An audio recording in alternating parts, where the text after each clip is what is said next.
Okay, so the next part is going to be making the flowers.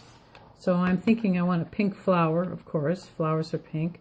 I can add a little bit of the red here. I might even pick up some of that orange I used, that yellow orange for the outside, just to give it a more realistic color. Sometimes when you use the colors just straight out of the palette, they don't look like real colors. They look like kind of cartoon colors. So by mixing a little bit of everything in there, you get something that looks a little more realistic. Notice I'm using a smaller brush than I did before, because the first time I was just doing some wide areas. So here with the smaller areas, I'm going to just start just lightly.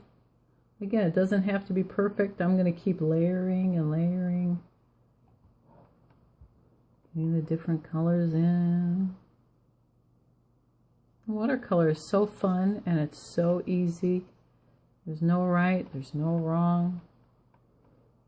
You can always go over, add more color.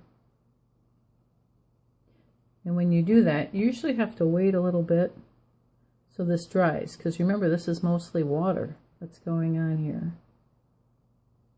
So as I'm filling in the flower, see, it's starting to take shape, starting to make sense. All of a sudden, white paper to flowers. As you paint these in, notice I don't have any particular brush stroke. I'm just kind of filling in my basic outline on the flowers. This is so easy, so fun. You can paint whatever you like. A lot of times I just copy things that I see, pictures in books, and that makes it interesting. I have something to work with, that I don't have to think too hard about what colors to use, because I'm just copying the picture. And then if I want to, I can always add, I can always add something special that wasn't in the picture. That makes it look a little different. So now I'm going in, maybe a little bit of contrast. I have those little dots.